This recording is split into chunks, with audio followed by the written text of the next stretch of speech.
Béni, bien-aimé dans le Seigneur, voici, c'est encore moi, la servante du Seigneur et la vôtre aussi. Voilà, je viens encore dans vos maisons, je viens vers vous aujourd'hui pour continuer la vidéo que j'ai commencée il y a quelques semaines dans le thème parler du retour du peuple du Seigneur à son Dieu. Voilà, le titre de la vidéo est Revenez à moi, mon peuple, revenez à moi. Voilà, parce que voilà, nous sommes un peuple que le Seigneur a choisi, le peuple bantou, dont l'histoire a été effacée, dont l'histoire a été falsifiée. Et le Seigneur, par la voix de ses servantes, de ses serviteurs, voilà, parle sans arrêt à son peuple comme il a toujours fait. Voilà, donc dernièrement, donc à travers la vidéo que j'ai faite, j'expliquais que c'est un message que j'avais reçu de la part de l'Éternel, comme tous les autres messages que j'ai pu faire. Donc en fait, le titre de la vidéo, c'est Revenez à moi.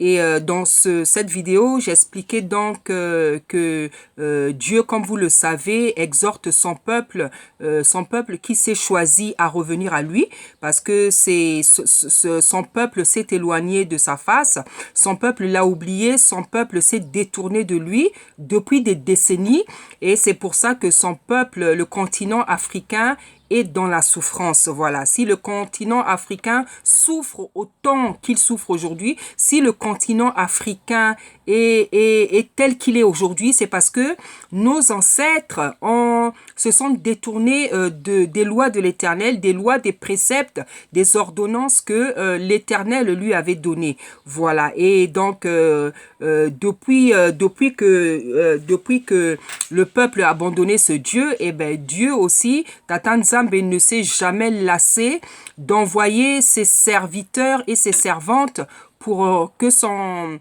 peuple puisse revenir à lui. Voilà, donc dernièrement, je disais que voilà, comme vous le savez, il y a bien un peuple. Bon, je dirais pas comme vous le savez parce que jusqu'à pas longtemps aussi, moi, je ne savais pas que le peuple dont la Bible nous parle, le peuple élu, que c'est un peuple noir, c'est un peuple qui se trouve en Afrique, c'est le peuple bantou. Donc, c'est quelque chose que je ne savais pas. Et le Seigneur est venu réveiller mon esprit, il est venu réveiller ma conscience pour que je sache, que j'apprenne aussi ces choses. Et dans la dernière vidéo donc que j'ai faite, j'explique effectivement qu'il y a un peuple que le Seigneur s'est choisi, à qui il a donné des lois, des préceptes, des prescriptions, des ordonnances, des commandements. Et ce peuple-là, la Bible nous précise où il se situe. Ce peuple-là se situe en Afrique. Et on voit effectivement que ce peuple-là a abandonné l'Éternel, s'est détourné des voies de l'Éternel, et que sans arrêt, jusqu'à aujourd'hui, eh ben, le Saint d'Israël, le Saint d'Issolélé, invite et exhorte ce peuple-là à revenir à lui. Donc voilà ce que je disais dans la dernière vidéo que j'ai faite. Et en fait, concernant les lois qu'il nous avait données, j'avais donc déjà commencé à parler de la loi de Moïse, la première loi, c'est-à-dire les 10 commandements. Voilà, on avait déjà commencé à étudier ça.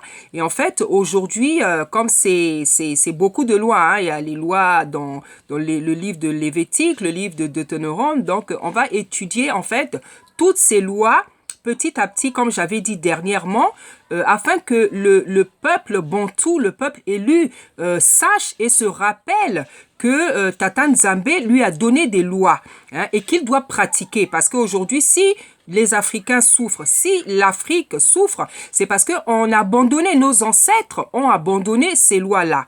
Hein. Donc, du coup, nous aussi, les générations qui ont suivi n'étaient pas au courant de beaucoup de choses. Aujourd'hui, il y a beaucoup de choses qui sont pratiquées en fait par coutume. Hein, il y a beaucoup de choses qui sont pratiquées par coutume, par habitude. Mais en fait, le peuple élu, le peuple bantou, ignore que ces coutumes-là, ce sont des lois que le Père a données. C'est vrai, bon, je parle pas des coutumes démoniaques, hein, je parle vraiment des coutumes que le Père a données. Voilà, il y a des coutumes qui sont continuées, qui continuent à être pratiquées, qui n'ont jamais été abandonnées. Et en fait, elles sont pratiquées juste par habitude, par coutume. Mais le peuple et les Africains ne savent pas que ce sont des lois qui viennent de l'Éternel. Voilà, donc on avait parlé déjà des 10 commandements. Donc aujourd'hui, on va continuer avec, on est toujours dans Exode. On va continuer, on va aller dans Exode, voilà, à partir du verset 16. Donc ici, il s'agit de prescriptions diverses, hein, parce que comme vous savez, il y a plusieurs lois, il y a plusieurs ordonnances. Le Seigneur a donné des lois, il a donné des ordonnances, il a donné des préceptes, des commandements. Et ici, il s'agit donc de prescriptions diverses, hein, donc de beaucoup de choses, de commandements multiples en fait, voilà.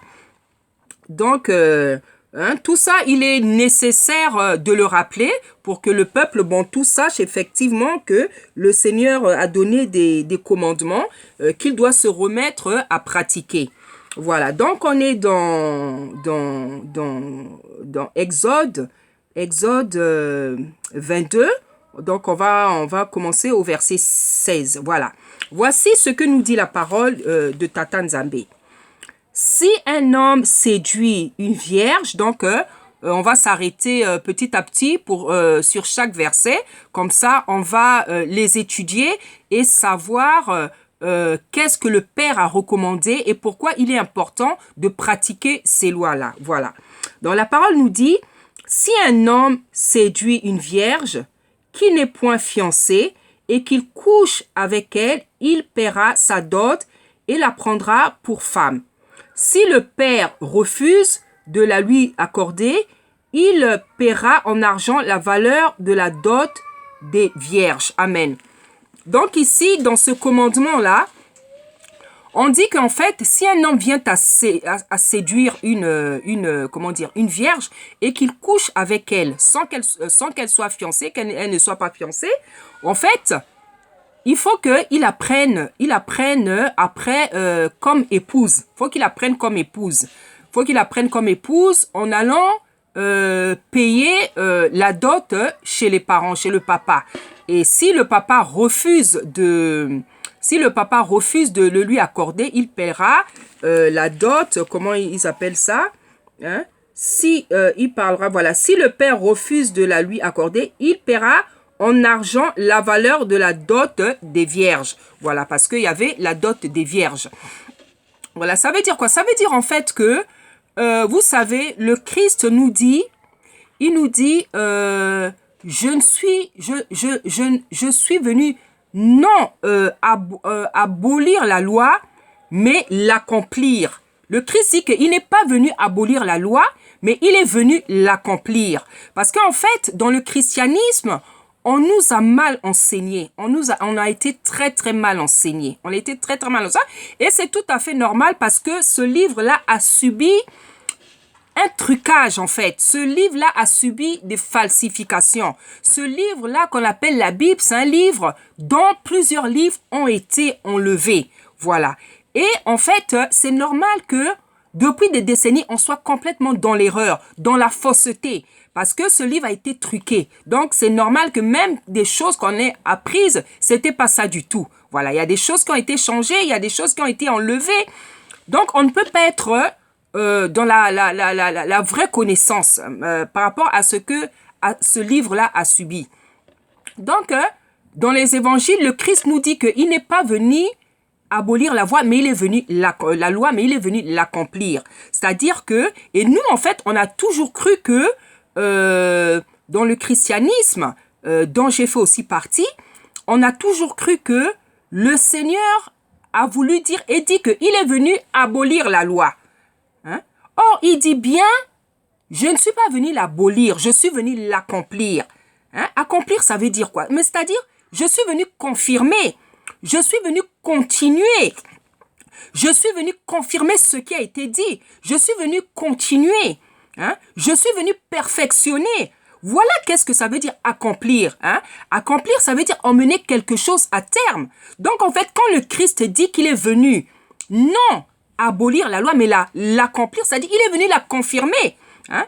Donc, en fait, ceux qui pensent que l'Ancien Testament n'est pas d'actualité aujourd'hui, ils sont dans l'erreur. Ils sont complètement dans l'erreur. Hein? Ils sont complètement dans l'erreur.